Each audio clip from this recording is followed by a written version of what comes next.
Anak-anak sekalian, hari ini alhamdulillah insya Allah kita akan melaksanakan sholat duha secara berjamaah. Perlu kita ketahui bersama bahwa salah satu rukun sholat itu adalah niat.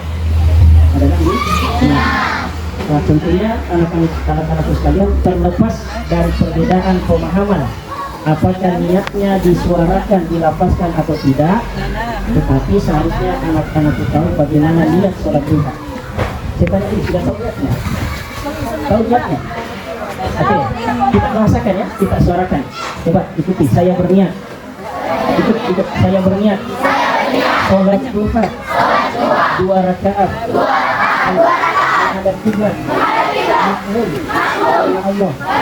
Usolli sunnata sholat duha rak'ataini mustaqbilal kiblati makmuman lillahi ta'ala.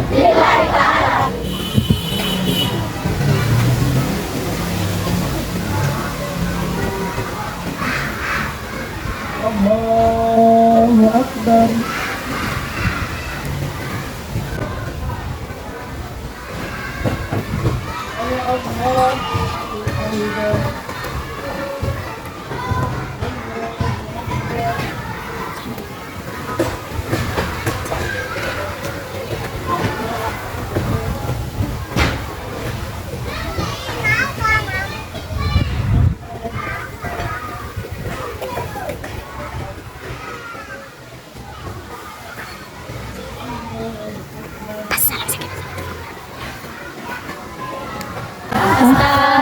Astagfirullah Rabbal baraya, astagfirullah minal khataya, astagfirullah subhanallah walhamdulillah wala ilaha illallah wallahu akbar wala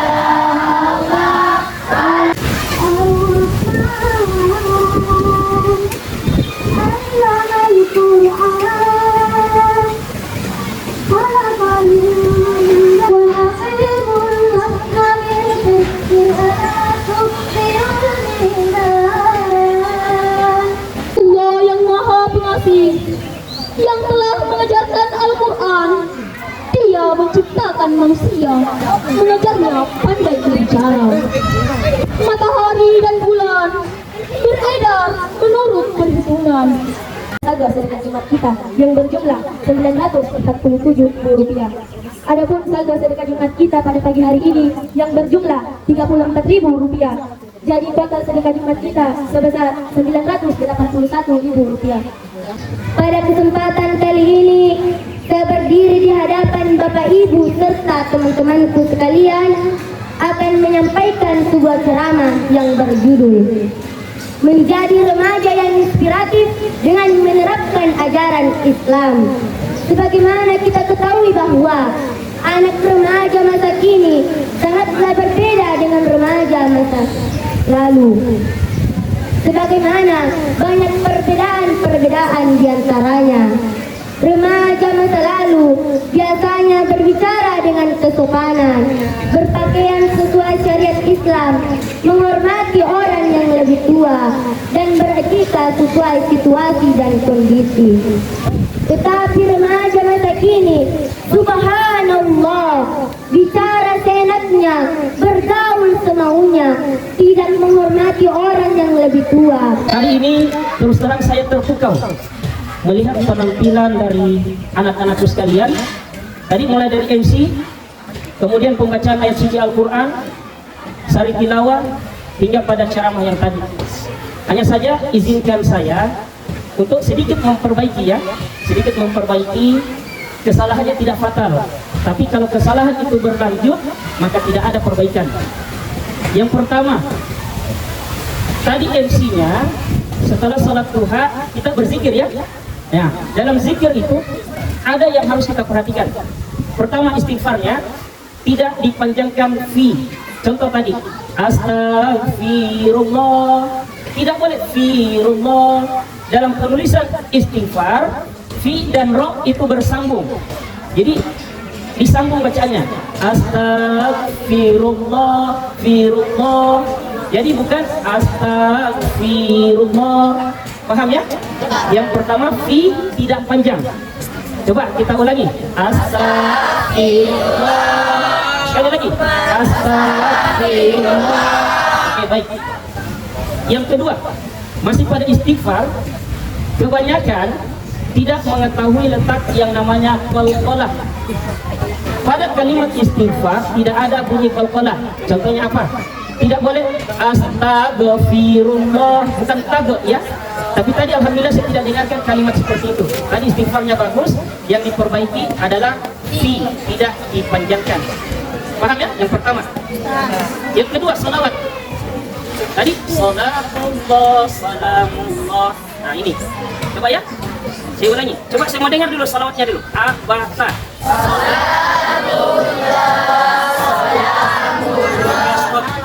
Oke. Jadi kurang tepat kalau salamullah, bukan salamullah, tapi sa biasa. Salamullah, salamullah. Ya. Jadi bukan salatullah, salamullah. Paham ya? Iya. Jadi bukan salat, bukan salamullah, tapi salamullah. Oke. Kalau bacaan Al-Quran tadi alhamdulillah saya sangat senang, saya sangat tertarik. Nadanya bagus, tajwidnya juga bagus. Begitu pula dengan sari tilawah. Sari tilawah tinggal ya insyaallah Ibu Dahlia sudah paham cara mempoles bagaimana supaya tinggi rendahnya suara itu dalam sari tilawah dianggap enak didengar. Nah, terakhir ceramah yang disampaikan itu sangat sesuai dengan anak-anakku sekalian, sangat sesuai dengan yang terjadi di zaman sekarang. Yang saya koreksi sedikit pada ceramah adalah panjang pendeknya membaca ayat, itu yang perlu diperhatikan. Bacaannya sudah bagus, cuma diperbaiki nanti panjang pendeknya. Kedepannya ketika ada ayat yang mau disampaikan, diupayakan dibaca terlebih dahulu secara berulang-ulang. Kalau bisa dihafal. Untuk apa dihafal? Untuk meminimalisir atau mengurangi yang namanya kesalahan. Baik, satu hal yang ingin saya sampaikan ke anak-anakku sekalian, memang perbedaan yang sangat mendasar antara orang tua yang dulunya menjadi anak-anak dengan anak-anak sekarang. Sebagaimana yang disampaikan penceramah tadi, kalau anak-anak dulu itu mengerti yang namanya sopan santun, atau dalam bahasa agamanya dinamakan akhlak, atau bahasa Indonesia mungkin adab. Nah, sekarang kenyataannya banyak anak-anak yang kurang berakhlak. Tadi sudah diberikan contoh ketika lewat di depan orang yang lebih tua, yang seharusnya orang yang berakhlak apa yang dilakukan? Tade, permisi. Ada juga anak-anakku sekalian yang ucapkan di tade, tapi ada sambungannya. Tade, tanda pendek. Tidak boleh ya. Yang kedua ya, adab ketika berbicara dengan orang yang lebih tua, coba diperhatikan, seharusnya suara kita jangan melebihi tingginya suara dari orang yang kita anggap bicara, orang yang kita anggap tua, atau orang yang kita temani bicara. Sekarang coba perhatikan, banyak tidak anak-anak yang suka membantah orang tua. Makanya coba diperhatikan ya. Saya mau sampaikan satu hal.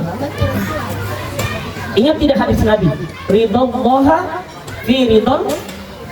Ada yang hafal? Fi ridhon walidain wa sukhtullaha fi sukhtil walidain. Ridhonya Allah bergantung kepada ridho orang tua. Sementara murkanya Allah juga bergantung kepada murka orang tua.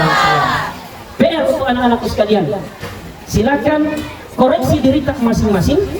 Apakah diri kita menjadikan orang tua bangga dan ridho dengan perlakuan kita, atau justru sebaliknya menjadikan orang tua kita murka atau marah dengan perilaku kita sehari-hari.